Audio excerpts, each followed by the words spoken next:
Assalamualaikum warahmatullahi wabarakatuh. Kawan-kawan di luar sana, kita sudah di episod yang ke-6, sedar tak sedar So hari ini insyaAllah kita dah belajar, kita dah baca surah apa sebelum ni? Surah Al-Ikhlas. Kita baca surah Al-Ikhlas, episod yang kelima, dan 2 episod sebelum tu surah Al-Falaq, 2 episod sebelum tu An-Nas. Kita dah baca 3 surah. Dan dalam surah yang kita dah bincang pada episod yang lepas, kita dah bincang pasal akidah kita pasal Allah Subhanahu Wa Taala, mengesakan Allah, ingat lagi kan? Dan juga salah satu sifat Allah tu As-Samad, Allah tak perlukan kita, kita yang perlukan Allah. Jadi kita dah bincang yang tu. Tapi dalam perbincangan yang lepas, kita dah sebut bahawa perkataan Al-Ikhlas ni tak ada dalam ayat-ayat tu kan? Dan kita dah bincang juga apa konteks Al-Ikhlas dalam surah ni, iaitu dari konteks akidah kita, jangan campur-campur yang lain lah. Allah tu Allah je, jangan campur aduk, ada anak lah pula, ada benda lain lah, ada Tuhan lain dan sebagainya. Jadi kita nak bincang, sebab hari tu siapa yang dah tengok episod yang lepas, kita kata kita nak bincang 2 benda hari ni dalam episod yang kali ni, iaitu, ingat lagi tak apa 2 benda yang kita nak bincang? Tak tahu? Tak ingat dah. Satu ialah ikhlas tu apa sebenarnya, niat ikhlas kita. Satu lagi ialah kenapa kita baca tasbih kafarah. Itu menarik. Okey. So ikhlas ni apa? Siapa boleh kata ikhlas? Kita kata oh saya ikhlas, saya niat saya ikhlas. Apa maksud ikhlas tu? Ikhlas tu macam dia tak perlukan balasan. Dia tak perlukan balasan. Lagi? Hati ikhlas. Lagi? Timah? Apa yang kita belajar? Kawan-kawan rasa apa? Ikhlas biasanya orang Melayu dia kaitkan ikhlas tu dengan tak mengharapkan balasan apa-apa kan. Sebab tu ada orang kata macam apa contohnya? So tapi kalau kita cakap, boleh tak kita cakap ikhlas ni maksudnya, kalau ikhlas lillahi ta'ala tu maksudnya apa? Ikhlas kerana Allah SWT. Ikhlas buat kita buat tu semata-mata kerana Allah. Maksudnya kita buat kerana Allah. Kalau kita dalam hari ni kita nak bincang dalam konteks itu sebab kita nak cuba fikirkan macam mana kita amalkan kefahaman tu kan? Macam mana kita, kalau kita ikhlas, kita buat macam mana sebenarnya Jadi kalau kita kata okay, first ikhlas lillahi ta'ala maksudnya kita buat semata-mata kerana Allah. Boleh faham kalau kita cakap macam tu? Faham Apa yang contohnya benda yang kita buat kerana Allah, semata-mata kerana Allah, kita tak buat sebab lain. Solat, solat kita buat tu memang sebab Allah suruh. Kita buat buat kerana Allah. Puasa pun sama kan, bukan kita saja sajalah aku suka lapar-lapar ni kan, tapi kita buat tak, kita suka makan sebenarnya, tapi sebab Allah suruh puasa, kita kenapa? Oh siapa pula? Tu syaitan bisik-bisik dalam hati kan. Okey. Jadi kalau kita belajar, kita ikhlas tak kita belajar? Macam mana kita nak tahu kita belajar tu ikhlas ke tak? Kena niat. Tu menarik. So kadang-kadang kita ni bila kita cakap ikhlas tu, kita sebutkan something, kita macam kita kata kena niat tu, kita cakap niat tu, tiba-tiba jadi ikhlas. Betul ke macam tu? Tak sangat. Sebab macam mana kita nak tahu sebab ikhlas tu di mata ke, di hati ke, di mulut? Di hati. So kalau kita cakap mulut, oh saya buat ni kerana Allah, betul ke dalam hati tu kerana Allah? Tak betul macam mana kita nak tahu betul ke tak dalam hati tu kerana Allah? Perbuatan tu menggambarkan. Kalau kita kata kita buat kerana Allah, kalau kita tunjuk-tunjuk kat orang, sengaja nak tunjuk-tunjuk orang nampak baru kita buat, maksudnya kita kemungkinannya buat kerana orang. Betul tak? Kalau kita buat kerana Allah, orang nampak ke tak nampak, kita ada beza apa-apa tak? Kita akan buat juga sebab Allah tengok, Allah lihat kita, walaupun orang tak tengok kan. Okay, contoh kita belajar, kita pergi kelas okay, macam ni lah. Tak tahulah adik-adik boleh faham ke tak kalau kita cakap macam ni. Kalau kita ada 2 pilihan, cuba bayangkan kita ada 2 pilihan. Satu pilihan ialah, contohnya kalau kita belajar, kita tak faham cikgu ajar apa kat depan tu, cikgu cakap tu kita ada 2 pilihan. Satu pilihan apa? tanya kan, kita angkat tangan, cikgu, maklimah atau apa-apa kan, sir, teacher, saya tak faham lah, boleh ulang ke? Ataupun kita tanya kan, apa maksud tu kan. Satu lagi pilihan apa? Simpan. Kita simpan. Tak payah tanyalah, tak payah, nanti orang kata apa pula kalau kita angkat tangan tanya ni kan. Ada dua pilihan tu. Okey. Kalau kita ikhlas, kita buat yang mana? Kita tanya. Kenapa pula? Tanya tak rasa malu. Kenapa kalau kita kata kita ikhlas, kita akan tanya, kita tak simpan? Sebab kalau kita simpan tu macam kita malu nak tunjuk kepada orang. Tu menarik jawapan tu. Okey. Bila kita cakap kita ada dua pilihan Pilihan satu. Okey, tadi kita kata kita tanya atau kita simpan. Kita rasa Allah nak kita tanya sampai kita faham ke kita simpan walaupun tak faham? Kita tanya sampai faham. Mestilah kita rasa Allah mestilah nak kita faham. So, Allah mesti suka kita tanya. Kalau kita kata Allah suka kita tanya, kalau kita buat kerana Allah, kita akan buat apa yang Allah suka, kita tak buat apa yang Allah suka. Mestilah kita buat apa yang Allah suka kan. Dia tak logik tak kalau kita kata, oh Allah suka aku tanya, tapi aku tak tanyalah, dan aku ikhlas tak tanya. Logik tak? Tak logik. Macam mana dia boleh buat benda yang Allah tak suka? Lepas tu dia kata dia buat kerana Allah. Sebab kalau dia buat kerana Allah, mestilah dia buat apa yang Allah suka. So biasanya kenapa kita simpan? Kenapa kita tak angkat tangan biasanya? Biasanya kita cakap kita segan. Okey. Kalau kita pilih untuk tak tanya, kita segan kan. Segan tu perasaan, betul tak? Betul. Maksudnya kita kalau kita tak tanya tu, kita buat kerana perasaan, bukan kerana Allah. Perasan tak? Maksudnya kita ada pilihan. Allah suka kita tanya, tapi segan kita kata jangan tanya. Syaitan pun bisik lagi, tak yalah. So kita nak ikut apa Allah suka ke? Kita nak buat sebab perasaan kita, sebab ego kita tak nak malu, ataupun syaitan bisik tu kan. Kalau kita ikhlas, mesti kita buat apa yang Allah suka.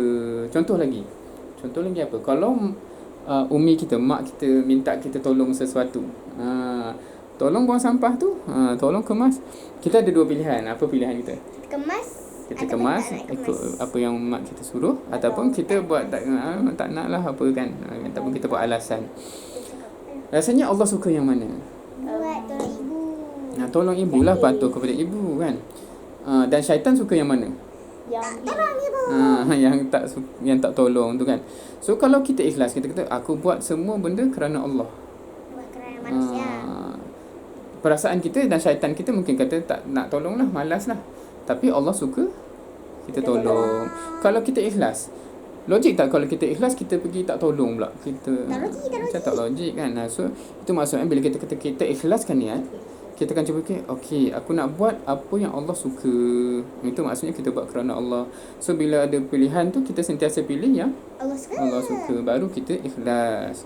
Tak mungkin kita boleh kata aku buat benda yang Allah tak suka kerana Allah, ataupun aku buat benda yang syaitan suka kerana Allah. Itu tak masuk akal. Betul tak? Boleh faham? So lepas ni kalau dalam kelas kita tak faham, kita nak angkat tangan tak? Mesti angkat.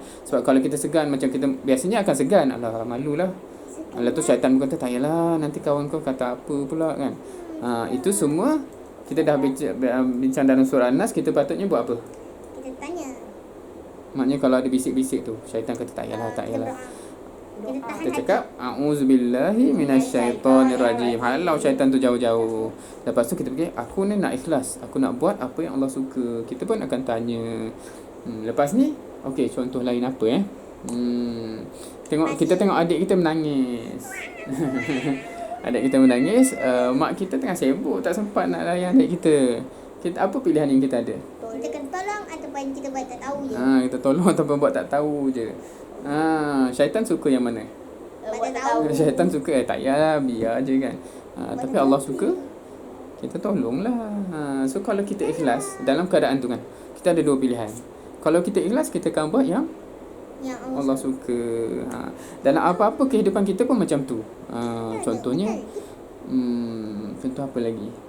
Contohnya kalau kita nak buat jahat pula, contohnya apa kita tiba nak buat benda yang tak elok. Lepas tu kita ada dua pilihan sebenarnya. Janganlah jangan buat, ataupun terus buat yang tak elok tu kan. Allah suka yang Janganlah. tinggalkan benda tu. Syaitan suka kita teruskan. So kalau kita ikhlaskan niat masa tu, kita tinggalkan dan sebagainya. So itu kepentingan kita faham. Oh, ikhlas tu macam tu. Kita buat semua benda kerana Allah. Siapa yang baca doa iftitah dalam solat? Hafal tak? Inna solati wa nusuki wa mahyaya wa mamati lillahi rabbil alamin. Siapa faham? Inna tak tahu. Sesungguhnya solati tu solatku kan. Solati wa nusuki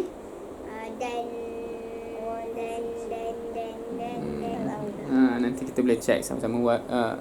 Solati wa nusuki wa mahyaya wa mahya. Boleh teka tak? Hayat kita, kehidupan kita, wa mamati, dan untuk kematian kita, lillahi, kerana Allah.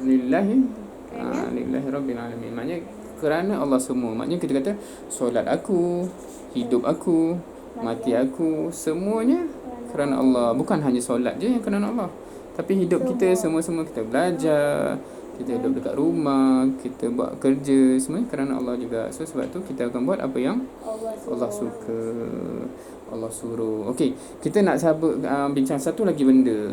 Sebab kita dah bincang pasal ikhlas, kita nak bincang satu lagi. So contohnya ikhlas ialah bila kita dah faham ni, kita akan amalkan. Satu lagi ialah tasbih kafarah. Kenapa kita baca ya? Kalau kita tak tahu, kita ada dua pilihan kan. Satu, kita tanya kenapa ya kita baca. Kedua, baca je lah. Agaknya kita patut tanya ke? Tanya. Kenapa? Sebelum ni pernah tanya tak? Cikgu, kenapa kita baca tasbih kafarah ni? Kenapa kita tak tanya? Sebelum ni pernah tahu tapi dah pernah tahu. Dah lupa dah. Ayah tanya je lupa. Macam tu. Okey. Tu satu benda yang kita kena selalu latih diri kita. Sebab kita kadang-kadang dekat Malaysia ni, kita tak dilatih untuk bertanya. Kita buat je lah, tak payah faham kan. So kita boleh baca sirah. Kalau siapa yang tak pernah tengok hadis-hadis ni, boleh buka contohnya Riyadhus Solihin. Ada pasal tasbih kafarah. Salah satu hadis saya cerita. Masa tu Rasulullah SAW tengah berkhutbah. Lepas tu habis dia khutbah, dia pun baca Subhanakallahumma wa bihamdika sampai habis kan, tasbih kafarah yang kita sebut tasbih kafarah tu. Lepas tu lepas Nabi SAW baca, bila kita sebut sallallahu alaihi wasallam, kita kena cakap apa? Sallallahu alaihi wasallam. Sahabat tu tanya, ya Rasulullah sallallahu alaihi wasallam, kenapa kamu baca tu? Perasan tak sahabat tu tanya apa? Sebab dia tengok Rasulullah baca, tapi aku tak tahu ni Rasulullah Rasulullah je ke yang baca, ataupun kita pun kena baca juga. Sebab tu dia tanya, Rasulullah kenapa baca tu? So kita pun sama lah macam cikgu tu, baca tasbih kafarah, hafal kita hafal, kita baca, tapi kenapa kita kena tahu. Seeloknya kita tahu, baru kita faham. Sebab tu baca. Tahu tak sebab apa kita baca? Nabi SAW cakap, sesungguhnya tasbih tu sebagai kafarah kepada sepanjang majlis tadi. Siapa faham kafarah tu apa? Sebab tu kita sebab bukan. Okay. Kafarah tu penutup. Bukan penutup maknanya bukan penutup tu. Dia tutup. Macam contohnya penutup majlis. Dia bukan tutup majlis sebab ada orang kata buka majlis, tutup majlis. Dia bukan macam tu. Dia tutup tu maksudnya kita kita minta Allah tutup dosa kita. Maknanya kalau sepanjang majlis tu kita ada dosa ke, kita ada sembang-sembang benda yang lara ke, kita nak Allah tutup kesalahan tu. Kafarah tu penutup. Maknanya tutup dosa, bukan tutup majlis. Sebab ada orang kata kita tak buka majlis pun tak payahlah tutup. Bukan. Dia tutup dosa. Sebab kalau kita tak buka pun mungkin kita ada dosa. So kita nak tutup juga dosa tu. Kafarah tu maksud dia. Sebab tu orang kata kafarah dosa. Pernah dengar? Kalau orang kata sakit tu juga kafarah kepada dosa, menutup dosa kan. So kadang-kadang sepanjang majlis, kalau kita contohnya kat kelas tu kita mengumpat cikgu lah kan, Harapnya tak ada lah. Tapi kadang-kadang terlupa macam cikgu tu aja. Alah, cikgu ni boringnya cikgu ni. Ataupun apa-apalah. Ataupun kita cuit-cuit kawan kita cuit-cuit kat sebelah tu kan. Dia nak belajar, kita jadi syaitan pula kan, kacau-kacau dia. Kita minta baca tasbih kafarah tu, insya-Allah Allah akan tutupkan dosa-dosa kita. So sebab tu kita baca selalu. Faham ke? Nah, kalau kita baca kat sekolah, korang baca sekolah kat macam mana baca? Sambil biasanya baca tasbih kafarah masa bila? Waktu akhir majlis. Akhir belajar kat petang, masa petang dah nak habis. Biasanya ada tak yang baca sambil subhanakallah simpanan beg? Ada tak? Ada. Kenapa kita baca macam tu? Sebab kita nak cepat. Dulu ayah pun baca macam tu juga. Saya pun dulu, kawan-kawan, baca macam tu. Kita kan sambil-sambil kemas beg subhanakallah. Tapi kalau kita Nabi cakap, kita baca tu, kita minta ya Allah, aku ampunkanlah dosaku, tutup dosaku. Kita baca macam tu tak? Ada tak? Ya Allah, ampunkan dosa. Tapi awak ni nak ke tak ni? Contoh kalau kita nak sangat-sangat minta kepada seseorang kan. Ya nak kita minta. Kita minta sambil main benda lain tak? Tak. Takkan kot kan. So sama juga. Kalau kita tasbih kafarah ni kita tengah baca ya Allah, subhanakallahumma bihamdik, kita puji Allah kan. Asyhadu an la ilaha illa anta, kita bersyahadah kepada Allah. Astaghfiruka wa atubu ilaik. Kat situ kita istighfar, kita minta ampun. So bila kita istighfar, kita minta ampun, biarlah macam rasa macam subhanakallahumma bihamdik asyhadu an la ilaha illa anta astaghfiruka wa atubu ilaik tu kita minta sungguh-sungguh Allah ampunkan dosa kita. Maksudnya kita rasa hati tu macam ya Allah ampunkanlah, aku tak nak ada dosa. Kita tak main-main kan. So lepas ni janganlah lagi sambil-sambil kemas beg. Bukan nak kata salah, tapi kalau kita betul-betul kita tengah minta nak ampun dosa, biasanya kita taklah macam tu. Kalau kita kata kita ikhlas, kita taklah buat macam tu. Okey, semua dah faham? Faham. InsyaAllah. Semoga lepas ni kita amalkan dengan cara yang terbaik, insyaAllah. Okey, jadi kita hari ni kita tak baca surah apa-apa. Kita just ambil sambung daripada minggu lepas, ataupun bukan, episod yang lepas bila kita bincang pasal ikhlas dan tasbih kafarah. Ni dah episod yang ke-6 dah. Alhamdulillah. InsyaAllah episod yang akan datang ni menarik pula. Kita akan bincang pada surah Al-Masad. Surah ni pun ni antara surah yang biasanya kalau kita tanya apa pengajaran dia, ramai orang susah nak keluarkan. Sebab dia cerita pasal orang yang Abu Lahab yang dah mati lama dah. Kita akan bincangkan episod akan datang, insya-Allah. Jumpa lagi. Kita tangguhkan, kita habiskan dengan tasbih kafarah dan suratul sebelum baik kita baca dulu tasbih kafarah. Bismillahirrahmanirrahim. Subhanakallahumma wa bihamdika asyhadu an la ilaha illa anta astaghfiruka wa atubu ilaik. Bismillahirrahmanirrahim. Wal 'asr innal insana lafi khusr illa allazina amanu wa 'amilus shalihat wa tawassaw bil haqq wa tawassaw bis sabr. Okey kawan-kawan, so kita jumpa lagi. Ni makhluk apa ni tak tahu nama dia. Tapi kita jumpa lagi untuk bincang pasal Abu Lahab. Okey insya-Allah. So kita jumpa. Jangan lupa follow. Jangan lupa subscribe. Dan tekan icon loceng. Bye-bye. Ikutlah apa dia cakap tu. Like you. Assalamualaikum warahmatullahi wabarakatuh.